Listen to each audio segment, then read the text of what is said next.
जीवन बगिया ऐसी उलझी, फूल उगे कम कांटे ज्यादा, सिमटा जीवन डूबी सांसें, आना है तो अब भी आजा। सत्य तो सदा सत्य ही है, मैं न तो मन हूँ जो मुझे शोक और मोह हो, ना ही मैं करता हूँ जो मुझे सुख और दुख हो और करने का भाव रहे। लेकिन जैसा आदमी है और जैसा आदमी का मन है, हम ऐसे लोगों को भी मिलते हैं, ऐसे लोग भी मिल जाते हैं जो कहते हैं हम वेदांती हैं। वेदांती कोई भी नहीं हो सकता, यह निपट मूढ़ता है। वेदांती कोई भी नहीं हो जाता, वेद बन जाता है। इसलिए कोई अगर कहता है कि हम वेदांत में मानते हैं तो बड़ी भूल की बात कह रहा है, क्योंकि जहाँ मान्यता मौजूद है वहाँ ज्ञान क्या समाप्त हुआ होगा, क्योंकि मान्यता तो ज्ञान की होती है। इसलिए कोई वेदांती नहीं है। जब मैं यह कहता हूँ तो कोई उसका मतलब यह है कि कोई वेदांत को बात नहीं बना सकता, और जो भी बनाएगा वह समझ ही नहीं पा रहा, वह असली बात ही चूक गया। वेदांत का मतलब ही यह है कि बात नहीं, शास्त्र नहीं, ज्ञान नहीं। अब वेदांती कैसे बनिएगा? असल में अगर वेदांत में प्रवेश करना है तो सब बात, सब शास्त्र, सब सिद्धांत छोड़ने पड़ेंगे, वेद भी छोड़ देना पड़ेगा। तो उस आदमी को हम कह सकते हैं वेदांत में, लेकिन वेदांती नहीं। वेदांत में प्रवेश किया उस आदमी ने, यह तो हम कह सकते हैं, लेकिन वह आदमी लौटकर यह नहीं कह सकता कि मैं वेदांती हूँ। यह असंगति होगी तो शब्द ही अर्थ खो देगा। समस्त वेदांत द्वारा जाना गया ब्रह्मा ही हूँ मैं वही हूँ जिसे ज्ञानियों ने तब जाना जब सारा ज्ञान शून्य हो जाता है। यहाँ जो घोषणा कर रहा है ऋषि, वह परम तत्व की है। कोई सोच नहीं सकता कि इतनी बड़ी अहंकारग्रस्त बात है कि मैं हूँ वही जिसे सब समस्त सर्व वेदांतों ने जाना नहीं। जरा भी कहीं कोई अस्थमा नहीं है।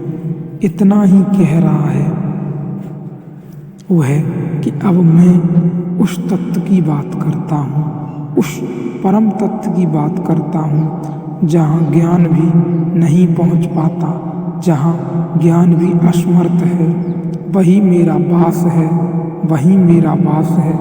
जहाँ सिर्फ होने की समर्थता है, जहाँ शुद्ध अस्तित्व का ही प्रवेश है। जानना भी जहाँ विध्वंस हो जाता है और जानना भी जहाँ विघन हो जाता है, और जानना भी जहाँ असंगति अरांगीत पैदा करता है, विसंगीत पैदा करता है, और जानने से भी जहाँ बेचैनी होती है, जानने की लहर भी जहाँ नहीं है। हमने बहुत सुनी है ये बातें कि विचार शांत हो जाएं तो ध्यान होता है, लेकिन अब एक और गहरी बात समझ लें कि ज्ञान भी शांत हो जाए तो ब्रह्मा होता है, विचार शांत हो जाए तो ध्यान होता है।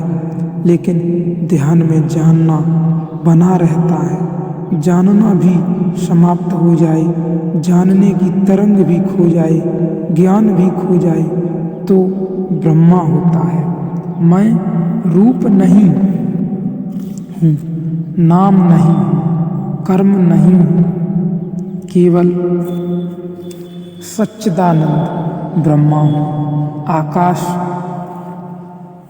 वाय आदि जान पड़ने वाली वस्तुओं में मैं नहीं हूँ, मैं देह नहीं हूँ। यह बहुत बहुमूल्य वचन अंतिम है। अति बहुमूल्य मैं देह नहीं हूँ, तो फिर मुझे जन्म मरण कैसे हो? मैं प्राण नहीं हूँ, तो मुझे भूख प्यास कैसे लगी? मैं मन नहीं हूँ, तो मुझे शोक मोह किस बात का? और अंतिम वचन उत्तर है पहली जिज्ञासा का, जहाँ से उपनिषद शुरू हुआ था। इतनी लंबी यात्रा के बाद जो उत्तर है वह बहुत चकित करने वाला है। वह उत्तर मैं करता नहीं हूँ, तो मुझे बंधन और मोक्ष कैसा? जिज्ञासा शुरू हुई थी कि बंधन क्या है, मोक्ष क्या है। यह पहली पहली बात ऋषि ने इतनी लंबी चर्चा की और जीवन की गहन तत्व में प्रवेश किया। और अभी आप सोच भी नहीं सकते कभी कि आखिर में अगर ऋषि को यही कहना है तो यह पहले ही कह देता था। ऋषि कह रहा है यह कि बंधन है ही नहीं, तो मोक्ष कैसा? बड़ी हैरानी, क्योंकि बंधने वाला मैं नहीं हूँ, मैं बंध सकता नहीं हूँ। स्वतंत्रता मेरा स्वभाव है, इसलिए मुझे बांधेगा कौन? बड़ी समझने वाली बात है। मैं बंधूंगा कैसे? बंधन मुझ पर टिकेंगे कैसे? मैं इतना भी तो नहीं हूँ कि बांधा जा सकूं। इतना भी आकार कहाँ कि बंधन कसा जा सके? इतना भी रूप कहाँ कि कारागृह चारों तरफ बनाई जा सके? सीमा कहाँ?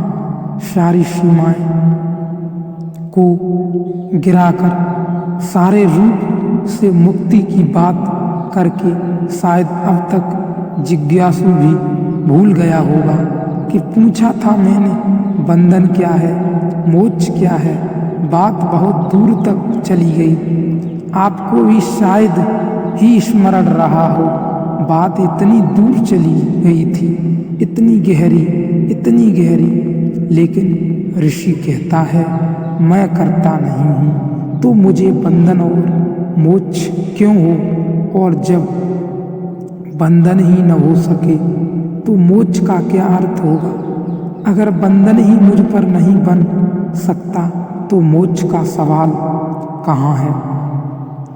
प्रश्न से शुरू हुआ यह उपनिषद प्रश्न पर पूरा होता है। ऋषि कहता है कि बंधन क्यों हो, मोक्ष क्यों हो? मैं जैसा हूँ वहाँ बंधन और मोक्ष का कोई उपाय ही नहीं। यदि यही कहना था तो पहले ही कह दिया होता। इतनी लंबी यात्रा की आवश्यकता क्यों थी? लेकिन थी। ऋषि चर्चा रूप में समझाने के लिए यह इतनी लंबी यात्रा करनी बहुत जरूरी थी कि मैं करता ही नहीं, तो मुझे बंधन और मोक्ष किस प्रकार का? मुझे बांधेगा कौन? इसकी लंबी चर्चा पिछले अध्याय में भी की गई थी और अगले अध्याय में भी की जाएगी। यहाँ जो मैं हूँ वही परमात्मा है, जो मैं से स्वीकारा जा रहा है वही परमात्मा है, जो ऋषि से स्वीकारा जा रहा है वही परमात्मा है।